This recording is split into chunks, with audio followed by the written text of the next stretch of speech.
ഫെബ്രുവരി 21 ദില്ലി ചലോ March വീണ്ടും കർഷക സമര സംഘടനകൾ ആരംഭിക്കുകയാണ്.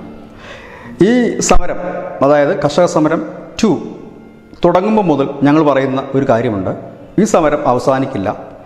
കേന്ദ്ര സർക്കാർ എല്ലാവർക്കും സ്വർണ്ണ കരണ്ടി കൊടുത്താലും ഈ സമരം അവസാനിക്കില്ല. കാരണം ഈ സമരത്തിന് ലക്ഷ്യങ്ങളുണ്ട്, പല ലക്ഷ്യങ്ങളുണ്ട്. ഈ സമരം അവസാനിക്കുന്ന സമയം തെരഞ്ഞെടുപ്പ് കമ്മീഷൻ്റെ നോട്ടിഫിക്കേഷൻ വരുന്നതുവരെ ഈ സമരം പല രീതിയിൽ രാജ്യത്ത് അരങ്ങേറും. കാരണം ഈ സമരം അതുപോലെ നിലനിർത്തേണ്ടത് പലവരുടെയും ആവശ്യമാണ്. അതിനു മുമ്പ് രണ്ടുപേരെ പരിചയപ്പെടാം. ഞങ്ങൾ ഏറ്റവും കൂടുതൽ ഫോളോ ചെയ്യുന്നതും ഏറ്റവും കൂടുതൽ വാർത്ത നൽകുന്നതുമായ 2 പേരുണ്ട്. 2020-21 കാലഘട്ടത്തിൽ ഒന്നാം കാർഷിക സമരം തുടങ്ങിയ കാലം മുതൽ ഇന്ന് വരെ ഇവരുടെ ചെറുതും വലുതുമായ അനവധി വാർത്തകൾ കൊടുത്ത ഒരേ ഒരു മലയാളം ചാനലും ഞങ്ങൾ തന്നെ ആകണം. അതിലൊരാൾ സിഖ് ഫോർ ജസ്റ്റിസിൻ്റെ നേതാവും ഭീകരനുമായ ഖാലിസ്ഥാൻ ഭീകരനുമായ പന്നുവാണ്. മറ്റൊരാൾ കർഷക സമരത്തിൻ്റെ ഹീറോ ആയി മാറിയിരുന്ന രാകേഷ് ടിക്കായത്ത്. ഈ രാകേഷ് ടിക്കായത്തിനെ കുറിച്ച് ഇന്ന് മാധ്യമങ്ങൾ, പ്രത്യേകിച്ച് പ്രതിപക്ഷത്തിന് സപ്പോർട്ട് ചെയ്യുന്ന ഒരു മാധ്യമങ്ങളും പറയുന്നില്ല. എവിടെയാണ് ഈ രാകേഷ് ടിക്കായത്തെന്നോ എന്താണ് അദ്ദേഹത്തിൻ്റെ റോളെന്നോ. കഴിഞ്ഞ സമരത്തിൽ രാകേഷ് ടിക്കായത്ത് ഉച്ചയ്ക്ക് ഭക്ഷണം കഴിക്കുന്നത് പോലും കേരളത്തിലെ മാധ്യമങ്ങൾക്ക് വലിയ വാർത്തയായിരുന്നെങ്കിൽ ഇന്ന് രാകേഷ് ടിക്കായത്തിൻ്റെ പേരില്ല. ഇത് കർഷക സംഘടനാ നേതാക്കന്മാരുടെ പേരുകളൊന്നും അധികമായി ഹൈലൈറ്റ് ചെയ്യപ്പെടുന്നില്ല. എന്തുകൊണ്ടെന്ന് ചോദിച്ചാൽ, ഇപ്പോൾ ഈ സമരത്തിൽ തുടക്കം മുതൽ, അതായത് 2020-21 കാലം തൊട്ട് ഇതുവരെ നിൽക്കുന്ന, അതായത് മുന്നണിയിലും പിന്നണിയിലുമുള്ള 2 പേരാണ്. ഒന്ന് രാകേഷ് ടിക്കായത്ത്, അദ്ദേഹം മുന്നണിയിലായിരുന്നു. പിന്നെ പിന്നണിയിൽ, അതായത് കട്ടന് പിന്നിലുള്ള ആളാണ് പന്നു വീണ്ടും സജീവമായിട്ടുണ്ട്. ഇന്നലെ അദ്ദേഹം പറയുന്നത്, നിങ്ങൾ ഇന്ത്യൻ അതിർത്തിയിലേക്ക് പോകുക, അവിടെ പാകിസ്ഥാൻ നിങ്ങളെ സഹായിക്കും, ആയുധങ്ങൾ തരും, അതുകൊണ്ട് സമരത്തിൽ നിങ്ങൾ ആയുധങ്ങൾ ഉപയോഗിക്കൂ എന്നാണ്. അതിൽ നിന്ന് തന്നെ കാര്യങ്ങൾ വളരെ ക്ലിയറാണ്. ഇവിടെ ശ്രദ്ധിക്കപ്പെടേണ്ട ഒരു പ്രധാനപ്പെട്ട കാര്യം, ഒന്നാം കാർഷിക സമരം വലിയ രീതിയിൽ മാധ്യമങ്ങൾ ആഘോഷിച്ചെങ്കിൽ, അത് വലിയ വാർത്തയായി മാറിയെങ്കിൽ ഈ സമരത്തെ ആരും അത്ര ശ്രദ്ധിക്കുന്നില്ല, ഗവനിക്കുന്നില്ല. കാരണം ഈ സംഘടനകളുടെ സമര തുടക്കം മുതൽ തന്നെ അവരുടെ ലക്ഷ്യങ്ങൾ വ്യക്തമാക്കിയിരുന്നു. അതിലൊരു കർഷക സംഘടനാ നേതാവ് പറഞ്ഞത്, അയോധ്യയിലെ പ്രാണപ്രതിഷ്ഠാ ചടങ്ങിന് ശേഷം നരേന്ദ്രമോദിയുടെ ഗ്രാഫ് വല്ലാതെ അങ്ങ് ഉയർന്നുപോയി, അതുകൊണ്ട് അതിനെ താഴ്ത്തണം, കുറയ്ക്കണം, അതിനു വേണ്ടിയിട്ടാണ് തങ്ങൾ ഈ സമരം നടത്തുന്നതെന്നാണ്. അതായത് BJP തോൽപ്പിക്കുക, മോദിയെ തോൽപ്പിക്കുക എന്നൊരൊറ്റ അജണ്ടയുടെ ഭാഗമായിട്ടാണ് ഈ സമരമെന്ന് വളരെ വ്യക്തമാണ്. കാരണം സമരത്തിൽ തിരഞ്ഞെടുത്ത ടൈം ശരിയായില്ല. കാരണം ഈ സമരം കുറച്ചെങ്കിലും ആത്മാർത്ഥത ഉണ്ടായിരുന്നെങ്കിൽ വളരെ നേരത്തെ തന്നെ ആരംഭിക്കേണ്ടതായിരുന്നു. അങ്ങനെ ആരംഭിച്ചില്ല എന്ന് കരുതി കർഷകർക്ക് പ്രശ്നങ്ങളില്ല എന്നല്ല, അനവധി പ്രശ്നങ്ങളുണ്ട്. എല്ലാ മേഖലയിലും പ്രശ്നങ്ങളുള്ളതുപോലെ തന്നെ കർഷകർക്കും പ്രശ്നങ്ങൾ ഉണ്ട്. ഇവിടെ ചിന്തിക്കേണ്ടതായ ഒരു വിഷയമുണ്ട്. ഈ സമരം മൂലം BJPക്ക് സീറ്റ് കുറയുമെന്നും അധികാരത്തിൽ നിന്ന് പുറത്തു പോകുമെന്നും കരുതുന്ന ചിലരെങ്കിലുമുണ്ട്. അവരെ ചില കാര്യങ്ങൾ ഓർമ്മിപ്പിക്കാതെ തരമില്ല. ഈ സമരം കത്തിക്കാളുന്ന പഞ്ചാബിലും ഹരിയാനയിലും ഒക്കെ കൂടെ കൂട്ടി നോക്കിയാൽ 17 സീറ്റുകൾ മാത്രമാണുള്ളത്. അവിടെ നാം ചിന്തിക്കേണ്ടത് 2019 കേരളത്തിലെ 20 ലോക്സഭാ സീറ്റിൽ BJPക്ക് വട്ടപൂജ്യമായിരുന്നു. തമിഴ്നാട്ടിൽ നിന്നും ആന്ധ്രയിൽ നിന്നുമൊക്കെ സ്ഥിതി അതുതന്നെയായിരുന്നു. ഇവിടങ്ങളിലെ 3 സംസ്ഥാനത്തെ സീറ്റുകൾ കൂട്ടി നോക്കിക്കഴിഞ്ഞാൽ ഏതാണ്ട് 70 സീറ്റിന് മുകളിൽ വരും. ആ 70 സീറ്റിൽ നിന്നും വലിയ നേട്ടമൊന്നുമില്ലാതെ വട്ടപൂജ്യമായിട്ടാണ് അവർ ഈ രാജ്യത്ത് അധികാരം പിടിച്ചതും ഭരിക്കുന്നതും. അവിടെയാണ് കേവലം 17 സീറ്റിൻ്റെ ബലത്തിൽ ഈ കിടന്ന് പൊളയ്ക്കുന്നത്. പഞ്ചാബിൽ എങ്ങനെ കളിച്ചാലും BJPക്ക് 2 സീറ്റ് പണ്ട് പുരാതന കാലം മുതലേ ഉള്ളതാണ്. അത് ഇനിയും ഉണ്ടാകും. അത് 3ആക്കി ഉയർത്താനുള്ള അവരുടെ ശ്രമം വിജയിക്കുമോ ഇല്ലയോ എന്നുള്ളത് വോട്ടെണ്ണി കഴിയുമ്പോഴേ അറിയും. ഹരിയാനയെ സംബന്ധിച്ച് 10 സീറ്റുകളാണുള്ളത്. BJP സംബന്ധിച്ച് അതിൽ 4 സീറ്റുകൾ അവർക്ക് ഉറപ്പുള്ളതാണ്. കഴിഞ്ഞ തവണ 10-ൽ 10 നേടിയിരുന്നു. ഇത്തവണ അതിൽ അല്പം കുറഞ്ഞാൽ പോലും 4 എണ്ണം അവർക്ക് കൃത്യമായി തന്നെ കിട്ടും. ഇവിടെ എവിടെയാണ് അവർക്ക് നഷ്ടം വരിക എന്ന് മാത്രം മനസ്സിലാകുന്നില്ല. പിന്നെ ഈ മാധ്യമങ്ങൾ എഴുതുന്നത്, വടക്ക് പടിഞ്ഞാറൻ ഉത്തർപ്രദേശിൽ 33 ലോക്സഭാ സീറ്റുകളുണ്ട്, അവിടെ ഈ കർഷകർ കൂടുതലുണ്ട് എന്ന് അവർ പറയുന്നു. അവിടെ സീറ്റുകൾ കുറയുമെന്ന് പറയുന്നു. അവിടെ ചിന്തിക്കേണ്ട മറ്റൊരു വിഷയമുണ്ട്. ഈ അടുത്ത സമയത്ത് BJP അവിടെ ഒരു പുതിയ സഖ്യകക്ഷിയെ തേടിയിരുന്നു. പുതിയ സഖ്യകക്ഷി എന്ന് പറയാൻ കഴിയില്ല, BJPയുടെ സഖ്യകക്ഷി ആയിരുന്നു അവർ. ഇടയ്ക്ക് അഖിലേഷ് യാദവിൻ്റെ കൂടെ പോയി എന്ന് മാത്രം. RLDക്കാരാണ്, ജാട്ടുകളുടെ പാർട്ടി. ജാട്ടുകളുടെ ഒരു മേഖലയാണ് ഈ 33 ലോക്സഭാ സീറ്റുകളും. ജാട്ടുകളെക്കാളും BJPക്ക് ഒപ്പം നിന്നതാണ്. കഴിഞ്ഞ നിയമസഭാ തെരഞ്ഞെടുപ്പിൽ ഈ ജാട്ടുകളുടെ പാർട്ടി ഉണ്ടായിട്ടും അവർക്ക് 8 സീറ്റേ ലഭിച്ചുള്ളൂ. ബാക്കിയുള്ള സീറ്റുകളെല്ലാം തന്നെ BJPക്കാണ് ലഭിച്ചത്. അതുകൊണ്ടാണ് ജാട്ടുകളെ കൂടെ കൂട്ടിക്കൊണ്ട് BJP ഒരു മുഴം മുൻപേ എറിഞ്ഞത്. അവിടെ ഏക്കുമെന്നാണ് ഇപ്പോൾ ചില മാധ്യമങ്ങൾ പറഞ്ഞത്. അവിടെ ഏക്കുകയേയില്ല. അല്പമെങ്കിലും ഏക്കുകയാണെങ്കിൽ അത് പഞ്ചാബിലും ഹരിയാനയിലുമൊക്കെയാണ്. പക്ഷേ അവിടെയും തമാശ അതല്ല. പഞ്ചാബിൽ ഈ സമരം മൂലം നേട്ടമുണ്ടാക്കാൻ ശ്രമിക്കുന്ന 2 പാർട്ടികൾ, ഒന്ന് ആം ആദ്മി, ഒന്ന് കോൺഗ്രസുമാണ്. ആകെയുള്ള 6 സീറ്റുകളിൽ ഇവർ എത്ര എണ്ണം വീതം നേടുമെന്ന് കണ്ടറിയണം. ഏതായാലും ഒരു സീറ്റ് അധികം നേടിയാലും രാജ്യം ഭരിക്കാൻ കഴിയില്ല. ഹരിയാനയിലേക്ക് എത്തുമ്പോൾ 10-ൽ 6 കോൺഗ്രസ് നേടിയാലും രാജ്യം ഭരിക്കാൻ കഴിയില്ല.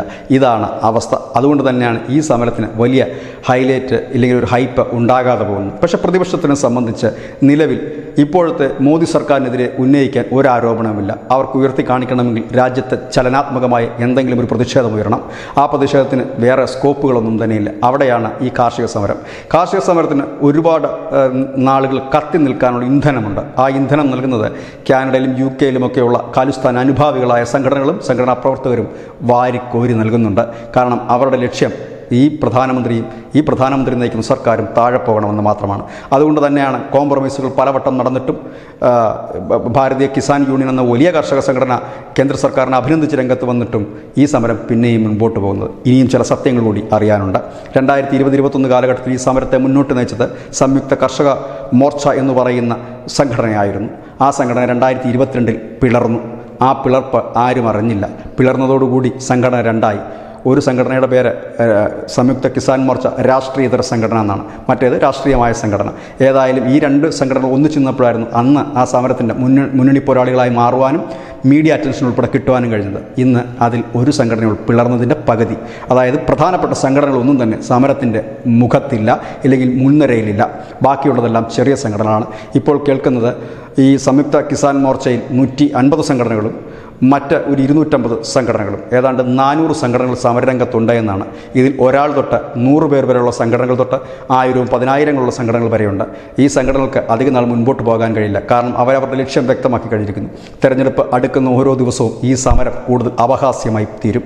ഇന്നലെ നമുക്ക് അറിയാൻ കഴിഞ്ഞത് ഈ കേന്ദ്ര സർക്കാരുമായി നടത്തിയ കോംപ്രമൈസ് ചർച്ച കർഷക നേതാക്കന്മാർക്ക് വളരെ സ്വീകാര്യമായിരുന്നു എന്നും ഈ ഫെബ്രുവരി 21 നടത്തുന്ന ഈ ദില്ലി ചലോ മാർച്ചിൽ, അതായത് കർഷക മാർച്ചിൻ്റെ സമാപനത്തിൽ ഈ ഒരു പ്രഖ്യാപനം കർഷക നേതാക്കൾ നടത്തുമെന്നുമായിരുന്നു നമുക്ക് ലഭ്യമായി വരും. ആ പ്രസ്താവന അല്ലെങ്കിൽ ആ ഒരു പ്രഖ്യാപനം ഇങ്ങനെയായിരുന്നു. അതായത് കേന്ദ്ര സർക്കാരുമായി തങ്ങൾ സംസാരിച്ചിരുന്നു. അവർ ചില ഉറപ്പുകൾ നൽകിയതിൻ്റെ പേരിൽ തങ്ങൾ സമരം താൽക്കാലികമായി നിർത്തുന്നു എന്ന രീതിയിൽ ഒരു പ്രഖ്യാപനം ഉണ്ടാകുമെന്നാണ് കരുതിയത്. ഇനി ആ പ്രഖ്യാപനം ഉണ്ടാകുമോ ഇല്ലയോ എന്നറിയാൻ നാളെ വരെ കാത്തിരിക്കണം. കാരണം ഈ സംഘടനയിൽ പകുതിയിലേറെ പേർക്കും സമരവുമായി മുൻപോട്ട് പോകാൻ താല്പര്യമില്ല. പക്ഷേ ഈ സമരത്തെ കത്തിച്ചു നിർത്തേണ്ടത് ഇന്ത്യയിലെ പ്രതിപക്ഷ പാർട്ടികളുടെയും പന്നു ഉൾപ്പെടെയുള്ള ഖാലിസ്ഥാൻവാദികളുടെയും ഒരാവശ്യമായി മാറുന്നു. ഇന്ന് മീഡിയ അറ്റൻഷൻ പോലും കിട്ടാത്ത സമരം ഹരിയാനയിലെ ശംഭു അതിർത്തിയിൽ ഏറും കണ്ണീർ വാതകവുമായി മുൻപോട്ട് പോകുന്നു.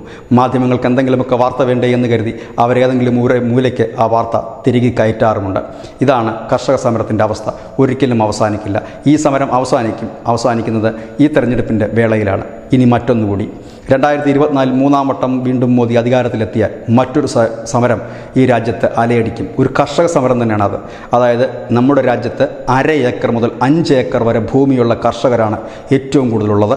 അവർ ഈ സമരത്തിൽ ഇല്ല എന്നുള്ളതാണ് എടുത്തു പറയേണ്ട നേട്ടം. കഴിഞ്ഞ 2020-21 കാലഘട്ടത്തിൽ നമ്മളുടെ ഈ സമരമുഖത്തുണ്ടായിരുന്നില്ല വലിയ കർഷകരായിരുന്നു. ഇപ്പോഴും സമരം ചെയ്യുന്നത് വലിയ ജന്മികളാണ്. താഴെത്തട്ടിലുള്ളവരില്ല. അവരുടെ പാടത്ത് പണിയെടുക്കുന്നവരെ കൂട്ടി യോജിപ്പിച്ചുകൊണ്ടാണ് ഈ സമരം മുൻപോട്ട് പോകുന്നത്.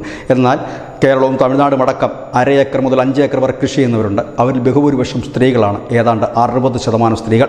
അവരെ സംബന്ധിച്ച് നരേന്ദ്രമോദി സർക്കാർ കൊണ്ടുവന്ന കാർഷിക നിയമം വളരെ നല്ലതായിരുന്നു. ആ നിയമം നടപ്പാക്കണമെന്നാവശ്യപ്പെട്ടുകൊണ്ട് ദില്ലിയുടെ തെരുവോരങ്ങളിൽ ഈ കർഷകർ രംഗത്തിറങ്ങും. അന്ന് ഇപ്പോൾ സമരം ചെയ്യുന്ന കർഷകർക്ക് ഓടി ഒളിക്കേണ്ടി വരും. കാരണം ഇന്ത്യയിലെ ബഹുഭൂരിപക്ഷം വരുന്ന ചെറുകിട കർഷകരുണ്ട്.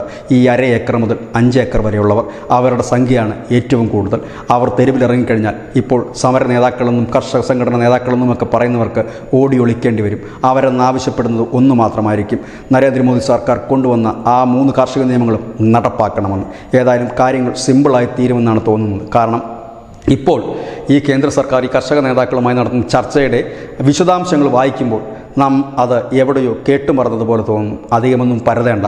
മുൻപ് നരേന്ദ്രമോദി സർക്കാർ കൊണ്ടുവന്ന കാർഷിക നിയമം തന്നെ, അതിൽ പറയുന്ന കാര്യങ്ങളൊക്കെയാണ് ചെറിയ ടേബിൾ സ്പൂണിൽ ഇപ്പോഴേ കോരി അണ്ണാക്കിൽ ഒഴിച്ചു കൊടുക്കുന്നത്. നമുക്കറിയാം, നമ്മുടെ വീട്ടിലൊക്കെ കൊച്ചുകുട്ടികളുണ്ടാകും. അവർക്ക് മരുന്ന് ഒരളവിന് ഡോക്ടർ പറയും. കുസൃതികളായ കുട്ടികൾ, ഇല്ലെങ്കിൽ ശാഠ്യം പിടിക്കുന്ന കുട്ടികൾക്ക് നമുക്കത് ഒറ്റയടിക്ക് അവർക്ക് നൽകാൻ കഴിയില്ല. ആ കൊച്ചു കുഞ്ഞുങ്ങൾക്ക് നമ്മൾ ചെറിയ സ്പൂണിൽ അല്പാൽപമായിട്ടാണ് ആ മരുന്ന് അകത്ത് കൊടുക്കുന്നത്. ആ രീതി തന്നെയാണ് കേന്ദ്ര സർക്കാർ അവലംബിക്കുന്നതും. കാരണം ഈ അന്ന് കൊണ്ടുവന്ന കാർഷിക നിയമത്തിൽ പറഞ്ഞ കാര്യങ്ങൾ മൂന്നോ നാലോ കൊണ്ടുവന്ന് ഇവരുമായി കോംപ്രമൈസിലെത്തുന്നു. അതിൽ 2 അവർ അംഗീകരിക്കുന്നു, 3 പിന്നെയും പോകുന്നു, അടുത്ത കോംപ്രമൈസ് ചർച്ച വരുന്നു, അവിടെ ഈ ബാക്കി 3 കൂടെ കൊണ്ടുവരുന്നു. അങ്ങനെ പതുക്കെ ഈ മരുന്ന് ഫുള്ളായി ഉള്ളിലെത്തിക്കും. 2024 ഈ 1/2 ഏക്കർ മുതൽ 5 ഏക്കർ വരെയുള്ള കാർഷികർ സമരരംഗത്തെത്തുമ്പോഴേക്കും ഈ സമരം ചെയ്യുന്നവർക്കെല്ലാം പൂർത്തിയായിരിക്കും. പിന്നീട് ആ നിയമം നടപ്പാക്കണമെന്നില്ല, അത് ഓൾറെഡി നടപ്പായി കഴിഞ്ഞിരിക്കും. ഇതാണ് സംഭവിക്കാൻ പോകുന്നത്. അതുവരെ ഈ ആഭാസം തുടരുക തന്നെ ചെയ്യും. നമുക്ക് വാർത്തകൾ ഇനിയും ചെയ്തുകൊണ്ടേ ഇരിക്കാം. ഇത് ന്യൂസ് നെയിം വളരെ പോയിന്റ്. നന്ദി, നമസ്കാരം.